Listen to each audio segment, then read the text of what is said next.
No vídeo de hoje vamos falar sobre contas no Reddit que simplesmente foram abandonadas. E os motivos é um tanto misterioso. Os casos parecem não ter sido solucionados. Ou talvez simplesmente seja aquilo que pareça ser. Mas isso quem vai me dizer hoje é você. Então já deixa sua curtida no vídeo, se inscreva no canal para mais conteúdo e em cada vídeo que passar, deixa nos comentários o que você acha que pode ter acontecido, porque os casos são realmente intrigantes. Vamos ver se você tem o dom da investigação. E bora pro vídeo. A conta Sustanet no Reddit, agora abandonada, parece bem comum à primeira vista. A maioria de suas postagens era sobre colecionar bichinhos virtuais como Tamagotchis ou o popular jogo de guerra de mesa Warhammer 40.000. Mais especificamente, Sustanet estava interessado em pintar minifiguras do Warhammer e compartilhar seu trabalho na internet. No dia 1º de novembro de 2020, ele compartilhou outra dessas minifiguras no subreddit do Warhammer. Mas esta era um pouco diferente. O produto final. A filha de 9 anos da minha namorada planejou e pintou este esquema com uma ajudinha minha no capacete em pequenos pedaços. Ela está muito orgulhosa e parece muito bom. Esta postagem não recebeu muita atenção na época, mas as poucas respostas que recebeu foram muito positivas. A filha de 9 anos da sua namorada pinta melhor do que qualquer pintor profissional que já vi no eBay. Ótimo trabalho. Ela deveria estar orgulhosa. Isso é definitivamente muito melhor do que algumas coisas que vejo de adultos. Comentários mais recentes do beta tiveram um tom bem diferente. Fica comigo que vocês vão ver que isso aqui é meio... Ela teria sido uma artista incrível. Ela poderia ter se algo meio tornado uma artista misterioso. incrível se quisesse. Sinto muito, Mad. Não se sabe inicialmente ao que se referem, a não ser que se veja com mais atenção. O incidente começou em 26 de fevereiro de 2024, ou por volta das 16h30, Jennifer Sodado foi até a Hunter Creek Middle School em Orlando, Flórida, para buscar sua filha, Melanie, ou conhecida pela maioria como Mad. Mas quando ela perguntou por Mad, a equipe da escola disse que sua filha não chegou naquele dia. Jennifer inicialmente presumiu que Matt deveria ter ido ao escritório de sua avó, que ficava perto da escola. Infelizmente, ela também não estava lá. Então ela começou a procurar por Mad nas áreas vizinhas por conta própria, e também pediu para alguém ligar para a polícia. 911, qual é o local da sua emergência? E você precisa de polícia, bombeiros ou médico? Polícia, possivelmente. E estou relatando de uma criança. Mad foi oficialmente dada como desaparecida por volta das 20h, o que desencadeou uma busca e resgate imediatos. Mais de 50 membros da equipe de resposta a emergências foram de porta em porta no bairro perguntando se alguém tinha visto Mad mais cedo naquele dia. No entanto, apesar de procurá-la a noite toda, eles não conseguiram encontrar uma única pista sobre seu paradeiro. A pessoa que a deixou na escola era o namorado de Jennifer há 7 anos, o dono da conta Susten e do Reddit, Stephen Stearns. Quando questionado sobre isso, ele alegou que Mad pediu para ser deixado a alguns quarteirões da escola para que seus amigos não a vissem no carro velho de Stephen. Então é como se fosse perto da comunidade de estado. Cara, isso aqui é meio complicado, né? É coisa de adolescente ter vergonha, porque é carro antigo e tal, mas aí já fica uma situação muito complicada pro cara. Eu não sei o que vocês acham disso. Exatamente como neste truque. Naquela noite, Stearns mostrou aos policiais o local onde ele diz que Melanie saiu de seu carro, um Lincoln MKZ prata. Ela também havia deixado o telefone em casa naquela manhã, e não tinha um smartwatch ou qualquer outro dispositivo rastreável com ela. Fez uma oferta justo quando a situação se tornava desesperadora. Os investigadores encontraram sua primeira pista. Ao vasculhar o telefone dela, revelaram mensagens que ela enviou para os amigos nas quais falava sobre fugir e viver na floresta depois de completar 13 anos. Aí, viu? Isso levou a uma busca muito mais ampla pelas muitas trilhas e áreas arborizadas ao redor da escola, o que, infelizmente, também não levou a lugar nenhum. Sem outras opções, os investigadores voltaram sua atenção para a família imediata e principalmente para Stephen. Ele foi a última pessoa que viu Mad, o que o tornou o principal suspeito de seu desaparecimento. Óbvio, vai Stephen, ser no o entanto, principal manteve suspeito. sua história. Quando a deixei, ela estava do outro lado da rua, remexendo em sua mochila e meio que se movendo em direção à área da escola. Então, nesse ínterim, Jennifer foi à mídia para ajudar a espalhar a notícia sobre sua filha desaparecida. Eu quero que ela fique bem. Eu quero que ela esteja segura. Eu não quero que ela volte machucada. Eu só quero de volta.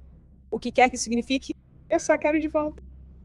O que ela não sabia era que a pessoa responsável pelo desaparecimento de Matt estava sentada bem ao lado dela. Veja bem, Stephen contou aos policiais sobre vários locais que visitou depois de deixar Mary antes de voltar para casa, incluindo uma loja de cigarros eletrônicos e uma loja de jogos.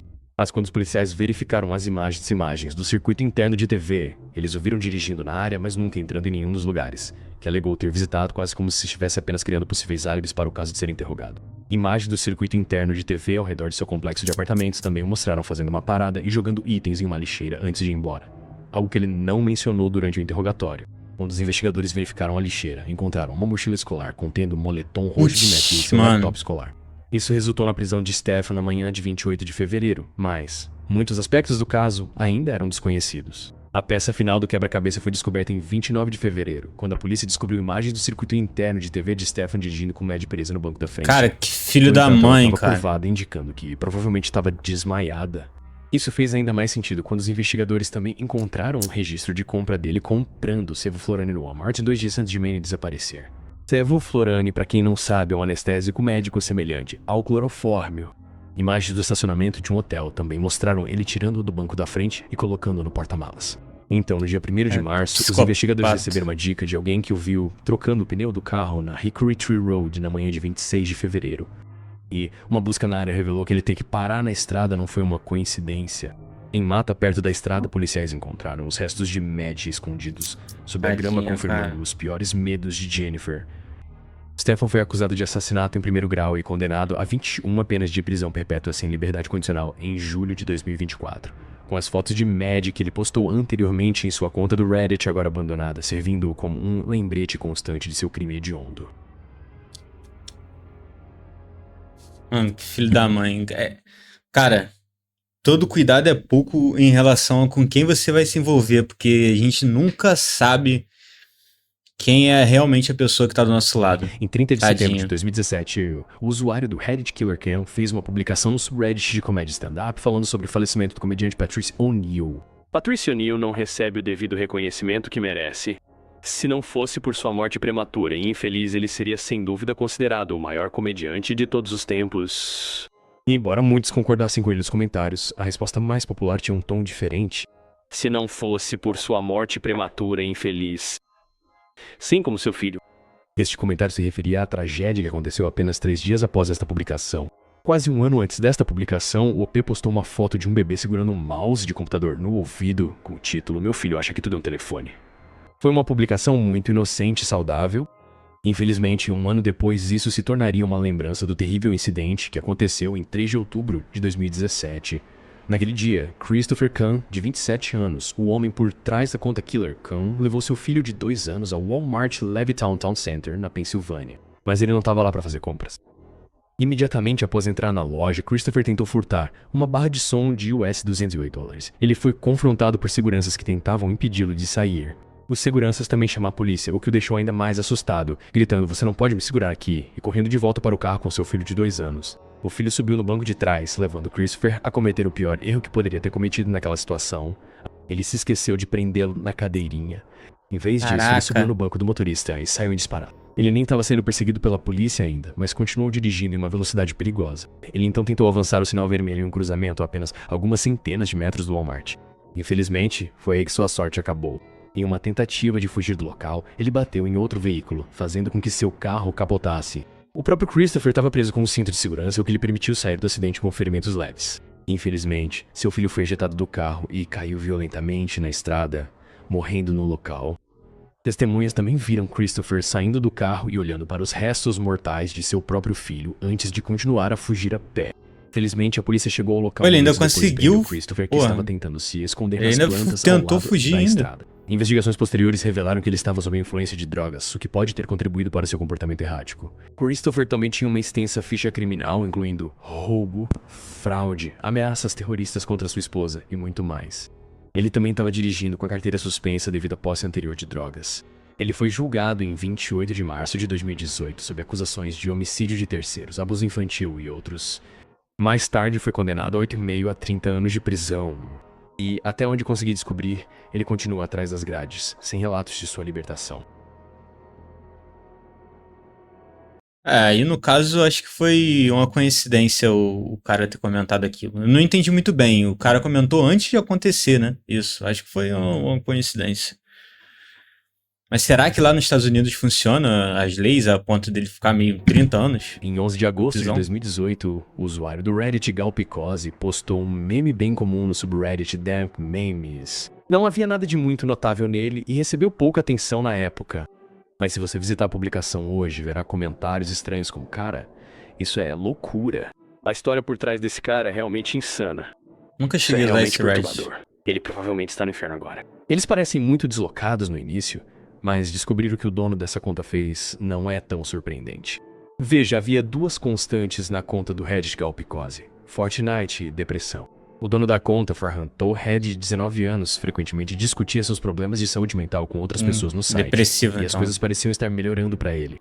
Um dos comentários mais recentes em sua conta foi uma resposta a uma publicação perguntando a pessoas deprimidas como elas estavam naquele dia. Ao que Farhan respondeu: "As últimas semanas têm sido ótimas. Finalmente superei 2 relacionamentos tóxicos que tentei manter por muito tempo. Obrigado por perguntar." Parecia que ele estava ansioso para melhorar de vida. Infelizmente, não foi assim que as coisas aconteceram.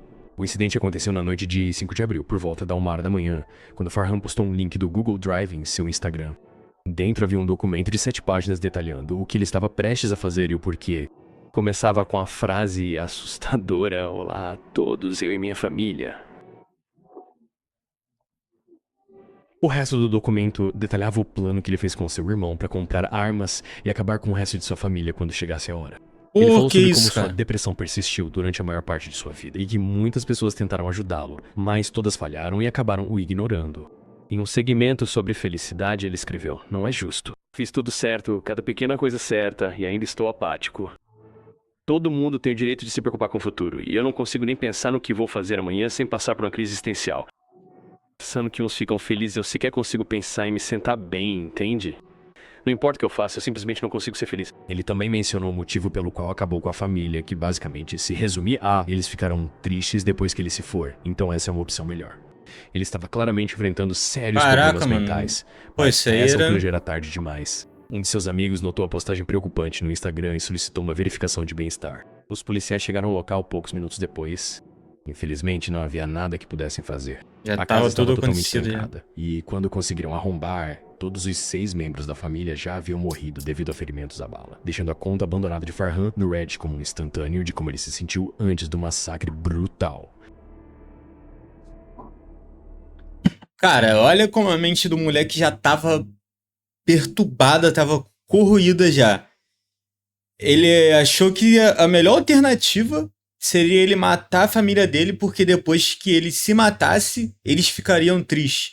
Pra tu ver, cara, a mente de uma pessoa assim não tá normal de jeito nenhum, cara. Não tem como. Não sei se é uma parada só física ou se é espiritual, o que que é, mano. Mas normal, isso, a cabeça de um cara desse não tem como tá. NM escreve: "O Nicolas Casotos se tornou um proeminente escritor de ficção de terror no Reddit em 2019, com algumas de suas histórias recebendo dezenas de milhares de votos positivos. O que nenhum de seus leitores sabia, no entanto, era que o escritor dessas histórias de terror fictícias acabaria passando por algo semelhante. Como afirma o comentário de um fã em sua última postagem no Reddit: "Você sempre foi um bom escritor, mas um péssimo marido, mais um péssimo marido." O crime dele veio à tona pela primeira vez em 2 de dezembro de 2022, quando um grupo de caçadores encontrou um torso humano dentro de um recipiente plástico em um parque de caça em Hillsboro, Geórgia. Quando a polícia chegou ao local, encontrou outro recipiente plástico e uma faca nas proximidades. Uma busca mais completa na área também revelou várias outras partes desmembradas da mesma pessoa, espalhadas em um raio de 3 metros do achado inicial. Infelizmente, demorou até 11 de maio para identificar a pessoa por meio de testes de DNA. Acabou sendo Mindy Casotos, uma mulher de 40 anos de Savannah, Geórgia. No dia seguinte, a polícia prendeu Nicolas Casotos, de 40 anos, conhecido online como NM Wrights, como o principal suspeito do caso. Ele era casado com outra mulher chamada... Cara, eu não vou nem julgar o jeitinho do cara, mas tipo assim, mano, quem tem a criatividade pra escrever história de terror, dependendo de como foi as histórias, às vezes já tem um tracinho ali na mente a ser meio perturbado. Com ela na Pensilvânia. Uma investigação sobre seu passado revelou que Mindy Cassor era na verdade sua segunda esposa. Ele se divorciou da primeira esposa e foi condenado a pagar US$ 1,5 milhão em pensão alimentícia em 2016, mas em vez de pagar o valor, ele fugiu e se casou com Mindy. Devia ter dinheiro, né? Eles acabaram se mudando para muitos lugares diferentes ao longo dos anos, acabando se estabelecendo em um Airbnb com os pais dela em Savannah, Geórgia. Então, no dia 1º de dezembro de 2022, ele contou aos pais dela que ela foi ao hospital por problemas relacionados à pressão alta. Lá, a situação piorou e ela acabou falecendo devido a um derrame. Pouco tempo depois, ele se mudou para Pensilvânia para se casar com Samantha, sua terceira esposa. Este parecia ser um caso muito claro de que ele tirou a vida de sua esposa e fugiu para um novo local para se esconder. Ele foi julgado em 5 de agosto de 2025, e foi então que ele apresentou sua versão do que aconteceu. que para qualquer um de seus leitores soou como mais uma das histórias fictícias que ele costumava escrever no Reddit. De acordo com o mano. Nick, seu nome apareceu em um artigo de 2016 sobre a exposição de um escândalo nas Forças Armadas do ZEUA. Olhando esse artigo agora, ele mostra que seu nome foi mencionado apenas de passagem e tinha pouco a ver com o escândalo. Mas, de acordo com o Nick, ele começou a vivenciar ocorrências estranhas depois dessa menção, com exemplos como cobranças indevidas na conta ou falta de cartas no correio. Então, ele contatou o FBI e foi aí que conheceu um agente do FBI chamado Jim McIntyre. Nick alegou que Jim se tornou seu agente a partir daquele momento. Ele administrou suas finanças, o ajudou a se mudar várias vezes para evitar as pessoas poderosas que estavam atrás dele. E Devia ter ajudou a um vender bom uma de dinheiro, suas né? histórias de terror para a Sony. Jim chegou a conseguir um emprego remoto para ele em uma empresa de software. O resultado foi que ele e Mindy confiassem totalmente em Jim e seguissem todas as suas instruções, inclusive em momentos de desentendimento. Mas você não cortou relações com o Jim. Mindy sentiu que Jim era nosso... Você sabe. Nosso anjo. Ela disse, você sabe que ele tinha cometido erros, mas que estaríamos em posição de consertar todos esses erros e se parássemos de trabalhar juntos. Então, quem sabe, você sabe, se sua determinação de ver isso acabar a nosso favor e ir embora, você sabe. Nick então contou a mesma história que contou aos pais dela, que ela foi ao hospital para um check-up e acabou falecendo. Ele também Caraca, acrescentou que mesmo. o hospital E ninguém havia ia queimado seus atrás restos da mortais antiga que ele esposa, não pudesse foi ver. atrás de Mais saber o tarde, que a mãe de aconteceu? Mindy testemunhou que acreditou em Nick porque não tinha razão para não acreditar. Ele também disse a ela que Mindy provavelmente morreu devido ao descuido de uma enfermeira e que ele Não tem iria abrir funeral lá, processo não? contra o hospital. Mas em vez de prosseguir, ele saiu da casa dela pouco tempo depois. A essa altura, essa história que ele estava contando já parecia ficção. Mas Nick permaneceu inflexível de que cada parte dela era verdade. Talvez ele pensasse que seria o suficiente para convencer o júri de sua inocência, especialmente porque não havia prova direta de seu envolvimento. Infelizmente para ele, a promotoria veio preparada com evidências circunstanciais inegáveis. Por exemplo, registros de compra revelam que ele comprou coisas como luvas de látex, uma pá e um conjunto de facas de caça antes do crime. Dados do celular também mostraram que seu carro estava presente no parque de caça em Hillsborough, Geórgia, em 1º de dezembro.